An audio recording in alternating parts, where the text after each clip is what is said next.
Arizona Territory, 1871. The desert sun beat down mercilessly on the small frontier outpost, a scattering of wooden buildings huddled together against the vastness of the wilderness. Inside a crude jail, its walls made of rough-hewn logs and its floor dusted with sand, a young Apache woman sat behind iron bars. Her name was Ayana, just 22, her hair braided though unkempt, her eyes sharp and unyielding, shackles cut into her wrists, leaving raw red marks, but her back remained straight. She had been taken for crossing lands settlers now claimed as their own. They called her wild, dangerous, untamable. To the people of the settlement, Ayana was not a woman, but a spectacle. Children peered in through the slats, whispering in awe. Women shook their heads with disapproval, warning their sons to stay clear. Men laughed coarsely, tossing coins on whether she would break or lash out. Her silence enraged them more than words ever could. She sat like a carved stone figure, unmoving, her gaze fixed beyond the walls toward the horizon. In that gaze was something no chain could bind, a defiance rooted deeper than any frontier fence or man-made law. Days bled into nights without change. The sheriff and his deputies tossed scraps of food into her cell as though feeding an animal. Each time she picked at the crumbs carefully, never lowering her eyes. Some in town whispered that she had the spirit of the desert itself, that if they kept her caged too long, the land would turn against them. Yet the sheriff dismissed such talk with laughter, proud of the iron bars and his own control. He believed he had broken men far tougher than her. She would be no different. But Ayana did not break. Each dawn that painted the sky in streaks of crimson, she lifted her head to watch the sun rise through the narrow window. Each night, when stars blanketed the desert, she whispered silent prayers to the spirits of her people. Freedom lived in her bones. No iron could tear it out. Even when tears stung her eyes, she let no one see them. To the settlers she remained mute and unreadable. To herself, she repeated the truth. She belonged to the desert, to the rivers, to the wind, never to them. One late afternoon, the sound of hoofbeats echoed across the dusty street. A man dismounted, his boots crunching against the earth. Daniel Carter, 36, walked into town as he had 100 times before, coming for supplies he could not grow or mend on his ranch. He was tall, broad-shouldered, his hat shading eyes hardened by years of sun and loneliness. He spoke little, kept to himself, and lived on a lonely patch of land too rough for most. People respected his strength, but pitied his solitude. They never imagined he would spare a second glance at a captive Apache girl. Yet when Daniel passed the jail, his steps faltered. His eyes locked on Ayana's through the bars. In that instant, the noise of the town fell away. He saw not a savage, not a prisoner, but a woman whose spirit had not been broken, despite every attempt to crush it. Something stirred within him, a recognition perhaps of his own loneliness mirrored in her defiance.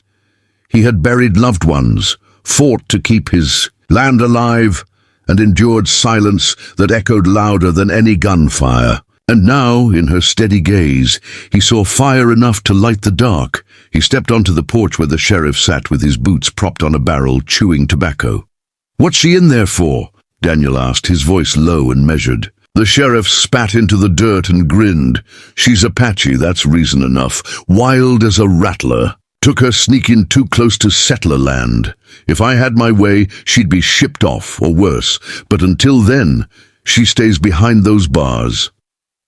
The crowd nearby chuckled, nodding their agreement. To them, she was trouble-caged, and trouble caged was easier than trouble loose. Daniel's jaw clenched. He didn't raise his voice, didn't posture like so many men did. Instead, he studied the woman behind the bars again. Ayana did not look away. She met his gaze as if daring him to see her as they did. But Daniel saw something else. He turned back to the sheriff. "Release her." His words were simple, but they carried the weight of a man used to saying only what he meant. The sheriff laughed, shaking his head. "You gone soft, Carter? You? Think you can tame her? She'll cut your throat in your sleep." "She doesn't belong in a cage," Daniel said evenly. His tone cut through the laughter like steel against stone. "If she's too wild to be tamed, then she's meant to be free." Silence rippled across the porch. The men nearby exchanged uneasy glances. They had seen Daniel Carter break a wild stallion with nothing but patience and grit. They had seen him stand against drought and bandits alike. His voice carried no arrogance, only conviction. The sheriff frowned, suddenly aware that this was not a request, yet stubborn pride rose in him. "And if I refuse?" he asked. Daniel's eyes narrowed. He didn't reach for his gun, didn't raise his fists. He simply held the sheriff's gaze, a storm of unspoken promise in his silence. The weight of it pressed heavy across the square. The sheriff shifted, spat again, and cursed under his breath. "Fine. You want trouble on your land? That's your business. Pay her bail, and she's yours to deal with." Daniel tossed a pouch of coins onto the porch, the clink of silver echoing louder than the crowd's muttering. The sheriff unlocked the cell with a grunt, swinging the heavy door wide. The chains fell away from Ayana's wrists with a dull clatter, leaving angry red marks. She did not thank him, did not bow her head, did not soften. She rose to her feet with quiet dignity, her chin lifted, her eyes still fierce. The townsfolk watched as Daniel placed his weathered coat around her shoulders, shielding her from their stares. Without another word, he guided her out into the open air. For the first time in weeks, she inhaled the scent of desert sage and dust, the wind brushing her face like a forgotten friend. She was free again. The ride back to Daniel's ranch was long and quiet, the desert stretching out in endless folds of gold and red. Ayana rode behind him, her hands lightly resting on the saddle but never clinging. She would not cling to any man, nor beg for safety. Daniel knew this and did not expect it. He let her have the silence, the rhythm of hoofbeats filling the space between them. When the wooden fence posts of his ranch finally appeared against the horizon, the sun dipped low, painting the land in fire and shadow. The house was small, built with rough pine, the boards weathered by years of wind and storm. Corrals stretched wide, dotted with cattle, and a single barn leaned slightly with age. To a stranger, it might have seemed lonely, even desolate, but to Daniel it was home. For Ayana, stepping off the horse and smelling the earth untainted by chains, it was freedom. She did not speak as she looked across the fields, but her shoulders loosened slightly. Daniel noticed but said nothing. He led her inside with quiet respect, offering space instead of demands. That first evening she ate cautiously, suspicion still tight around her. Daniel gave her bread, beans and water, setting the plate before her without a word. He sat at a distance, eating his own meal in silence, the fire crackling between them. To her surprise, he did not stare, did not ask questions, did not treat her as though she were something strange. When the meal ended, she expected him to lock her away or guard her sleep, but instead he pointed to the small bedroom and said, "Only, it's yours." Then he left her in peace. Nights passed like this, marked by stillness and firelight. At first, Ayana mistrusted every kindness. She wondered if it was a trap, if he waited for her to grow complacent before revealing his true intent. Yet each day, Daniel worked his cattle, mended fences, and brought water from the well without ever reaching for her. His respect unsettled her more than chains had. Slowly, like a bird testing air after injury, she began to breathe again. She sat by the fire longer, shared his bread more openly, her silence softening at the edges with unspoken questions. It was one evening when she pointed at a star above the horizon that the silence cracked. She spoke in Apache, naming the star, her voice quiet but firm. Daniel did not understand, but he did not dismiss it. Instead, he repeated the word clumsily, earning the smallest flicker of amusement in her eyes. From then, each night, she offered him another word. He stumbled through her language with patience, never mocking her corrections. In return, she began to listen when he spoke, piecing together his English with effort. Firelight became their teacher, and laughter returned between them like rain on dry earth. Daniel found himself watching her in moments he did not mean to. When she braided her hair by the window, sunlight catching its dark strands. When she carried water with ease, strength in every step. When she sang softly to herself in Apache, her voice low and haunting, filling the cabin with something sacred. He had lived years in silence, believing solitude was his fate. Yet now, each sound she made felt like a gift. He told himself he had brought her here to free her, not to keep her, but his heart beat louder each passing day. Ayana, too, felt changes she had not expected. She had lived her life guarded, watching settlers bring destruction to her people. She knew men who claimed ownership, who used force to bend others to their will. Daniel was not like them.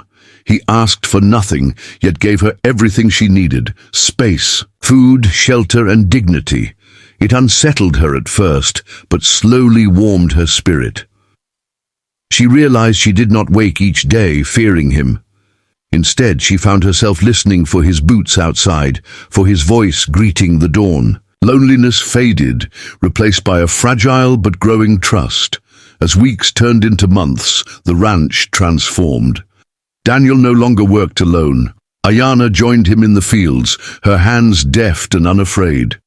She helped mend fences, carried buckets of feed, and soothed restless cattle with a patience he admired. Together, they repaired what was broken, not just wood and rope, but the emptiness inside each of them. At night, the fire became their gathering place, stories told in fragments of Apache and English. Sometimes she laughed softly, and he realized he would give anything to hear that sound again. She was not a guest anymore. She was home.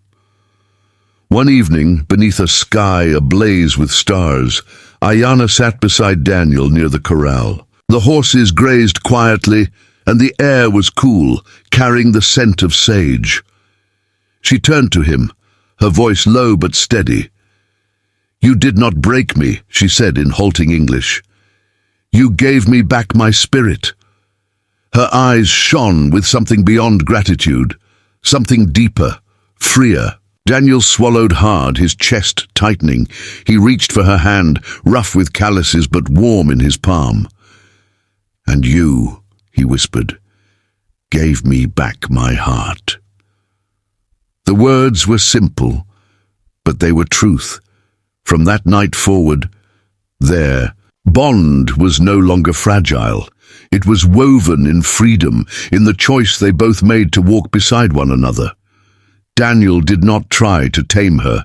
Ayana did not try to change him. They shared labor, laughter, silence, and starlight. The townsfolk gossiped, some with scorn, others with disbelief, but neither cared. The ranch was theirs, a place where chains were replaced with trust, where two lonely souls had found each other. Their love was wild, untamed, as fierce as the desert itself. And in that wildness, they found peace.